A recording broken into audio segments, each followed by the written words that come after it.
What's up, nerds? Welcome to Cool Nerd Reviews. As always, I'm Steve Trezza, and this is my Game of Thrones Season 5 finale review, episode entitled Mother's Mercy. So, a lot of stuff happened. I'm going to get into it, and I'm going to provide my theories along the way, as I normally do. And I have a lot to say at the end, and I will be getting into the most talked about storyline at the end of the video. So make sure you stay tuned. Let's start off with Jaime in Dorne. This was a storyline I didn't really like too much throughout the season. I thought it was very lacking, and it was kind of like unneeded. They just kind of just threw him in there. That gets wrapped up, and it looks like the Sand Snakes did poison Myrcella. Myrcella is presumed to be dead, as you see the blood coming out of her nose, and we know she doesn't have the antidote for it. So that being said, it's not really anything that was very surprising or shocking to me. It was, I guess, kind of a big death. But this storyline, it's just kind of been one of those lower storylines I didn't really give a shit about for most of the season. Look for the Lannisters to counteract the Martells because of that. I'm sure they know who it was, so there may be some war brewing between them when we see them come back for next season. Speaking about the Lannisters, let's go to Cersei. So Cersei's in the prison cell. They need her to confess. She finally breaks and she confesses. She confesses to laying with her cousin, but not with Jaime, and the High Sparrow asks her about that, and she denies it. She does plea with him so she doesn't have to go to trial, but she does have to make her walk of shame throughout the city. This is also something that I thought it was a little overdone, and I understand that they were doing it to show how long of a walk she had and how shamed she actually was, and you see her break down on the way. But it's like, come on, we get it. Just get to the end. There was a lot of time that they wasted through that, and I think they could have definitely spent that time showing something a lot more interesting to us that we would want to see. They did leave a lot of stuff out of the finale, which I'll get to in the future. After Cersei's long walk, she finally gets back to the castle in King's Landing, and we see the zombie mountain. So it looks like the mountain does live, also showing that people who die in Game of Thrones don't always necessarily die. And the mountain is back, and now he's one of the Kingsguard for Tommen, which he's going to be tearing shit up next season. We didn't really see a lot of him throughout this. He just had that one scene, and he had the mask on, but you could tell he was kind of all fucked up. So that's going to be awesome, I feel like, especially to see him in action again. Let's go north to Winterfell, where Stannis makes his march onto Winterfell to wage war with the Boltons. And Stannis, his plan for sacrificing Shireen has backfired because half of his army had disappeared, and they're really struggling. You can tell when the Boltons are coming out to meet Stannis in the battle that he's just not going to win. And Stannis knows it. He sees it on his face too. He's just like, but he's too late, so he's got to go forward with it. Goes through with it. I was very, very angry that they didn't show any of the battle. They showed pre-battle, and then they just showed the aftermath of Stannis kind of all fucked up in the woods. He does kill the two guys, but then he lays down.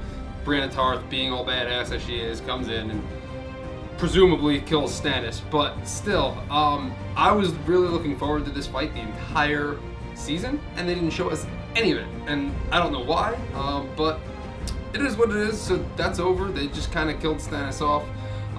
It was a big build-up to not really anything. So while this is all going on, we have Sansa, who's trying to make her escape. She does have a run-in with Miranda, who's Ramsay's girlfriend. She's about to shoot her with the bow and arrow, and then Theon finally kind of redeems himself and picks her up and throws her off the edge, and she smacks her head on the ground, and she's dead, hands down.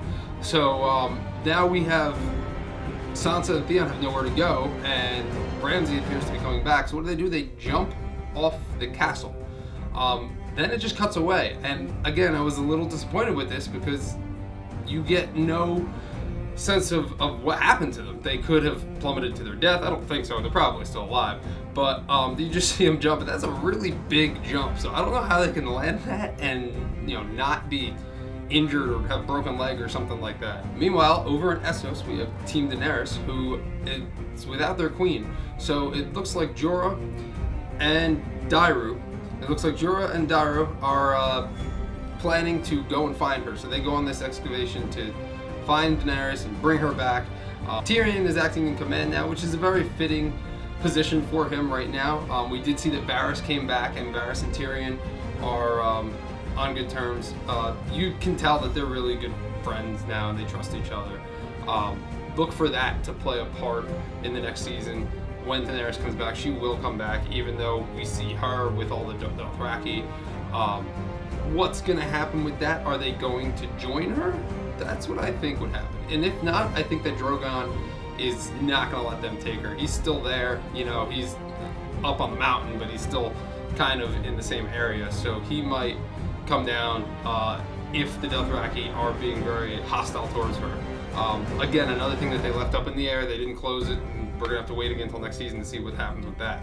Arya's storyline finally had something happen. After waiting all season and waiting and nothing really happening, she finally kills Meryn Trant. And as you saw, she was following him last episode. She just kind of disguises herself as one of the young girls. So then she springs her attack at the last moment, stabs him in both of his eyes, blinds him, stabs him a bunch of times in the chest, lets him know who she is, and then kills him.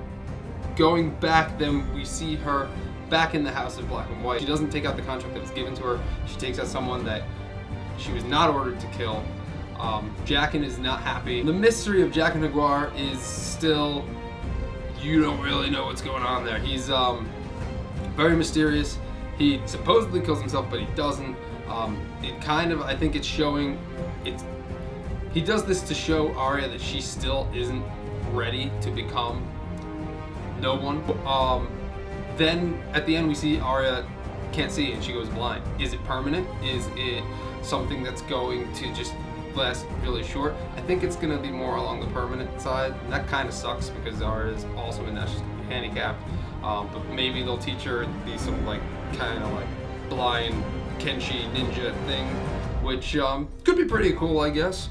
Storyline for the most part of the season, her storyline's been a little lacking, but I did enjoy that she killed Trent, the first name on her list, so that was pretty cool.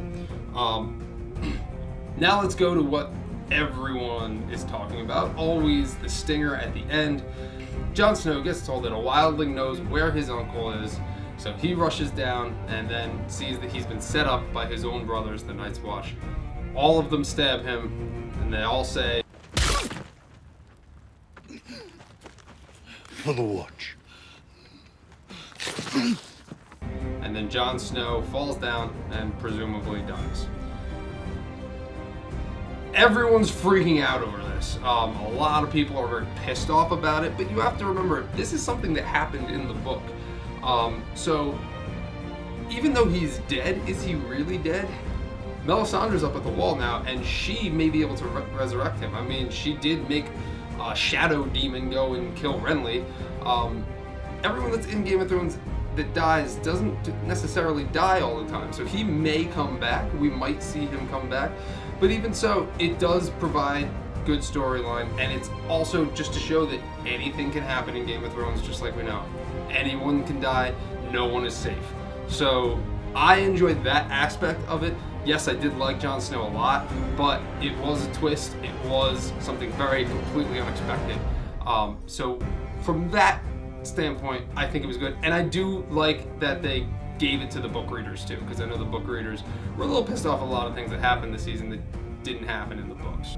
So that being said, the only other things I had problems with this episode is they didn't touch upon some other storylines. Tommen, what happened to him? Is he just sat back for 3 weeks in the castle while the queen and his mother are just being tortured in this religious prison? That's kind of what it seems like. It doesn't really feel like he's fit to be a king. I think a lot of other people who are in his position would just go in there and raid the place and then take the prisoners out. We didn't get to see anything of him the past couple episodes, let alone the finale. So I kind of wanted to see what was going on with that. Speaking about that, what happened to Marjorie? Is she still in the prison? What's going on with her? Why do we get so much on Cersei and not so much on Marjorie, who's also in the prison and has established herself as a pretty big character? Those two things were the only two things that I didn't really like about this episode. I thought that they could have touched more upon that rather than having Cersei do her huge walk of shame. Thank you for sticking with me throughout the entire season. If you've been watching since my first review up until now, I'm going to grade the season now, and I am going to give it 8.5. I really wanted to give it a solid 9 because there was a lot of really good episodes in the season. I think it was more story driven than action driven, and it kept my attention, which is awesome. But the finale, I didn't like a lot of how it left a lot of things open and how it didn't go back and touch upon a lot of things. The premiere also I thought was a little bit lacking when it came on. So because you didn't really have a strong premiere or a strong finale, I'm gonna knock it down from a 9 to an 8.5. Aside from that, the rest of the season, very good. Can't wait until next season. Show is still a top show that's out there. Also, I want to give a very big thanks to Jess over at Buzzed on Books. She has been promoting us as well as us her, and she does really great show to book comparisons. So check out her channel. Her annotation is going to come up right here. And also, I want to give a shout out to Captain Awesome, who has just been promoting our material like crazy through Twitter, through YouTube, through everything. So thank you very much to Buzzed on Books and Captain Awesome. Thank you for watching. If you've been watching since our first review, thank you very much. It means a lot to us. Please like, favorite, subscribe, and check out our other segments